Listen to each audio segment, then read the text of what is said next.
Jay here, Stretford, Paddock. This is it. This is the big one. Manchester United travelling to Bucharest to play FCSB in the Europa League, Europe's premier competition. Joining me as always is Mr. Joe Smith. Joe, how important is it that we get a win, we get qualification sorted, we don't have to have this extra pair of games that, let's face it, United fans don't want, Ruben Amorim doesn't want, no one really wants them. It's a big game. They're calling Ruben Amorim Sir Steve Redgrave because he's in Romania right now. Do you know what? Very good. Yeah, is that what you was writing down before? I wasn't writing anything down. If I was, it might have been that. But this is a massive game. This is United's season. This is all we've got left. I know we can still win the FA Cup, but if we want to make it into the Champions League, this is the only way we can possibly do it. Right. And I think it's actually possible as well. Like, obviously, I don't think, it's certain that we're going to qualify for, we're going to get out of the group stage. Yeah. But whether we have those extra 2 games, that extra round, and then get seeded against one of the top 8 teams depends on this game. If we win, we're guaranteed to be through. We miss those extra 2 games, and it means that Ruben Amorim gets an extra 2 weeks of training with his team. So he can impart the tactics, the ideas. And look what happened when we had that before the Liverpool and the Arsenal games. We had probably our best 2 performances of the season. Definite difference, yeah. So hopefully that can be a kind of a sort of snowball effect where United actually look like a proper team between now and the end of the season at some point, rather than this kind of up and down that we've seen with mostly downs. I think this game is a big part of that. So yeah, I think it's really important generally, but also specifically in terms of getting that top 8 position where we miss that extra qualifying round. No, I agree. I mean, look, it was all right a couple of seasons ago when we got those extra games against Barcelona. It was quite exciting. I went over there and then we beat them at Old Trafford, didn't we? It was a great night. Yeah, lovely. We're not having that again. And also, like you said, the squad's pretty...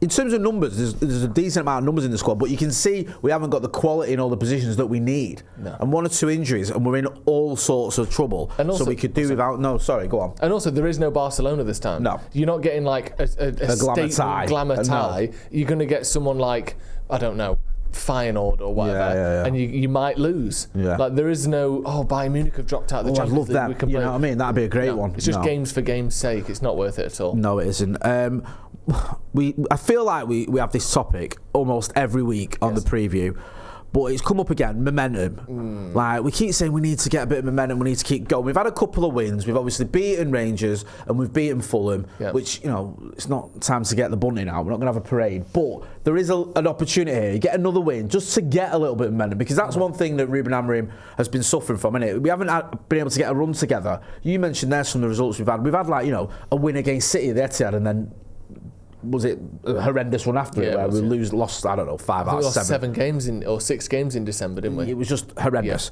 Every time you take a step forward in the Arsenal game, then it seems you take another step back. So how important do you feel it is to try and build something, to try and just get a bit of momentum going, get a run going, get some confidence up, get people understanding and believing in what the manager's trying to do? Yeah, we need that. And Amorim says it himself all the time, you need wins to buy time.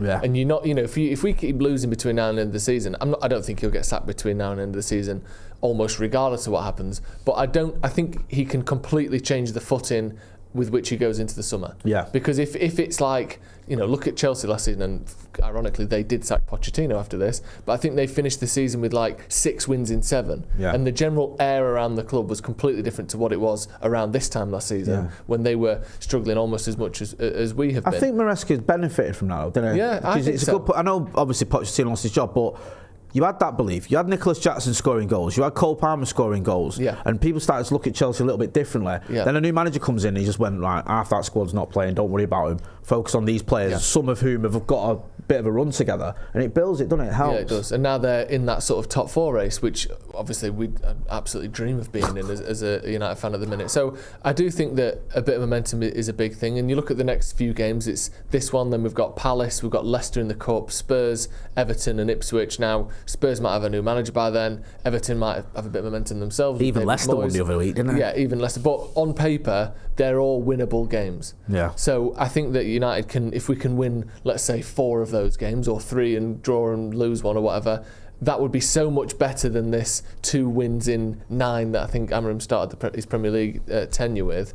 We need to do that at some point, because you can't just come in, and I'm not blaming him for this, but it does start to look bad if you just come in and have a terrible 8 months. Yeah. Like, that isn't good. There was an interesting line in one of the articles in United We Stand, and it said, Amarin's talking the talk, he's got to walk the walk. Yeah. And I feel like, and that's it, United We Stand fanzine is a lot of passionate Reds, and no one's, turning against or anything, but it's a good point. He's like, everyone loves him in a press conference. Everyone appreciates the Messi inherited, but sooner or later you do have to get results just to build, like you say, that belief in you and that faith. And also with Ineos, me and you've spoken about it countless times on this channel. I worry about their sort of patience. As a fan, me and you, we would give Ruben Amorim, I'd give him 2 seasons to sort this absolute horror show out, because I think it needs that. But I wonder whether Ineos would have that if the results are going badly, because they've already shown with Dan Ashworth. Dan Ashworth did an interview that Jim Ratcliffe didn't like and more or less lost his job because of it. Yeah. I mean, they're quite reactionary, aren't they? Yeah. But it doesn't matter, because Ruben Amorim is going to get loads of wins, so we'll be fine. Yes. Before we get into predicted 11s, get your phones out, right? Film yourself in landscape for 30 seconds with your score predictions and send them to paddockmatchday@gmail.com, and we will use that as part of our pre-match build-up. And who knows, you might even end up coming in here and being as part of the preview like Tyler was. She sent us a few predicted videos and then end up coming on the preview. So get involved in the channel, send it to paddockmatchday@gmail.com. We'll use it as part of the pre-match build-up, and also try and get you involved a little bit more. Right, let's talk about predicted 11s. Yeah, come on then. Give us your team. This is the team you think Ruben Amorim is going to pick for the game against FCSB. Yeah. I've gone very strong, but the way I look at it isn't that we should be rotating players.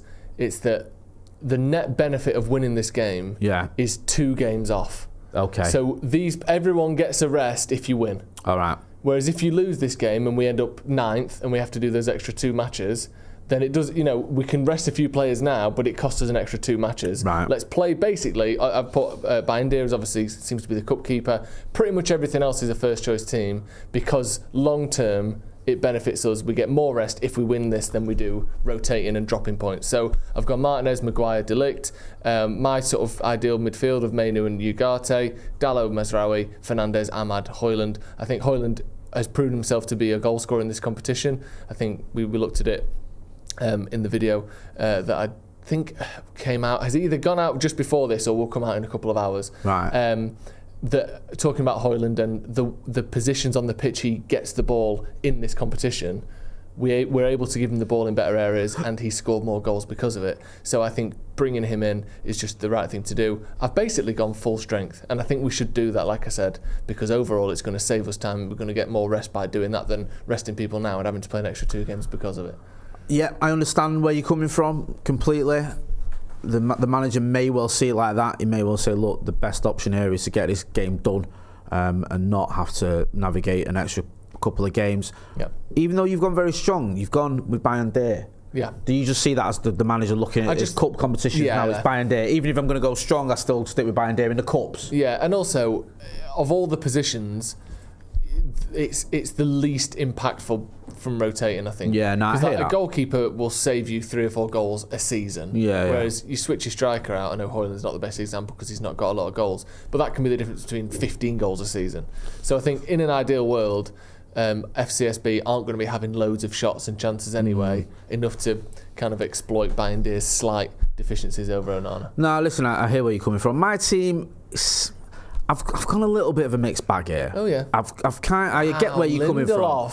I just, you know what, I was looking at this travelling squad, and I was thinking, if he is going to rotate, who could feature? Yeah. Like, who could actually play a part in this game, and who could maybe even start? And who's had minutes under Ruben Amorim? And I thought he might just chuck in someone like Victor Lindelof to give the defenders a breather. De Ligt is always coming off. It feels like it's pre-organised or pre-set up that he's going to come off after an hour or whatever. Yeah. He gets subbed a lot, doesn't he, Matthias De Ligt? He does. Also, Maguire's doing really well. Martinez is one as well, who at times this season has looked like he's run out of a little bit of steam. I know he did very well against Fulham and got a goal, of course, and player of the match. But I do think with the games coming up too, you do need a little bit of rotation. That's why I've gone with the centre-back changes that I've gone. I've stuck with Bayendir like you have. I think I've got a similar midfield to you. I've got Mazraoui and Dalot and Ugarte and Mainu. The front three, and now this is where you know, people are going to go, Jay, you've lost your head. There's no way he's going to drop Amad Diallo. But I think there's a lot on Amad Diallo, and he can't start every single game and be expected to be the match winner every single game, when as well, you've never really been that guy for United until this season. Now, I love Amad Diallo. Everyone knows I do. I keep going on about him, going on for ages. But I do think he needs rotating a bit. And I say the same about Kobbie Mainoo, who's another one of my favourites. You have to rotate these players now and again. And the game, almost every game, you can argue is a must-win. So I just feel like Amad might just need a bit of a rest. And I think Garnacho, who I thought was looking quite lively over the last couple of weeks, thought he had a decent game against Fulham. Bruno Fernandes, he's not going anywhere. Hojlund looks a bit lost to me at the minute. Yeah. And I understand your point. Look, he's got a good record in Europa. This is an opportunity for him to get a bit of confidence back. I get all that. But I think, was it the Southampton game? I think we both made the same argument, and it went the other way. I think, forgive me if I'm getting that wrong, where it was like, oh, this is a game where you could get in there, and it was a game where I think he was terrible. Or struggled. I shouldn't say terrible, it's a bit harsh. You said terrible now. I know, I can't take it back, that'll get clipped up. He struggled. So I just wonder whether, the one thing with Xerxes, I think if Xerxes scores an hat-trick every game or he doesn't score for the rest of his life, I don't think it affects his mood. He just seems to be that guy, doesn't he? He just seems to have that sort of swagger and that sort of confidence. Even, I know after he got booed, but he bounced back from it very quickly. Hojlund, don't know whether it's confidence, fatigue, whatever, just doesn't look right to me. No, he doesn't. So that's why your point is, keep playing him, give him the opportunity. Mine's probably the other of, take him out of the firing line. Get involved in the chat in the comments though. Let us know what you think, whether you agree with Joe and myself on how we should handle Rasmus Hojlund, and go and check out the video that Joe's done on that very subject. Right, let's talk about FCSB. Yeah. Big foulers. Really? Yeah, weirdly. Yeah. So if we look at, so they've had 105 fouls, 24 yellow cards, 2 reds, which is exactly double the number of bookings that we've had. Good. So we can expect a physical, maybe slightly dirty, maybe a disruptive kind of performance out of Bucharest. And that is something that worries me a little bit, because we're not, at times, and we actually have got better under Amorim at this, but at times we can be a little bit of a pushover in terms of a team, I think. Yeah, hey, sometimes we'll be a little bit soft and we won't push back. There was a big change in that in the Arsenal game, which was very encouraging, where it looked like we sort of would rally as a team and we'd fight back a little bit and we'd stick our chest out rather than turning away. So maybe that won't hurt us, but I do worry that if Bucharest are going to sort of hurt us and disrupt us, what they'll probably try and do is make it just a really stop-start kind of. Do you know one of those games where you just watch it and think, I haven't seen 3 passes in a row in about 20 minutes. And you end up 90 minutes has gone and no one's really done anything. Yeah. A real slugger of a game. That's probably what they're going to try and do. And that's not to discredit them. That's it's a tactic that they've employed in the past. The evidence is there. And they're 8th as well. So they're, as it stands, automatically qualifying just like United are. They did lose 4-0 to Rangers, though. So if you're looking at a level of quality, United should have enough. But it's going to be that kind of stodgy, people getting tripped up, standing on your toes, yellows and reds kind of game that's probably pretty horrible to watch, but effective for Stow. They want a battle, mate. We'll give them a fucking battle. Don't worry about that. Yeah. Okay, good. Steam right into them, eh? No one messes with Manchester United. No. Yeah? No one messes with the likes of Lindelof and Yoro and Amanda. Yeah? Good choices, yeah. Yeah, famously, Victor Lindelof has never succumbed to the physical pressures of the opposition. Notorious for being sort of bullied. No messes with Alejandro Garnacho. Yeah, that's more like it. Yeah. Right, with all that being said then, go on. Give us your score prediction. I think we will struggle to a win. I'm going to go 2-1 Man United. Love that. Yeah, I think Hojlund will score twice. And I think that we'll win the game. But I think, like I said, there'll be spells of the game where you think, just as we're getting a bit of momentum, like we'll get a goal, and you think, right, let's push on now. And then the 15 minutes after we've scored, it's just been foul, stop, throw in, foul, argument with the ref, foul, sub, foul, and the game will just sort of be a frustrating kind of cluster fest, as the kids say. They don't say that, they put a swear word in. Anyway, 2-1 United. What do you think? I just got it, man. Steve Redgrave does rowing, doesn't he? Romania. He's got Romania. So good. I'm going to go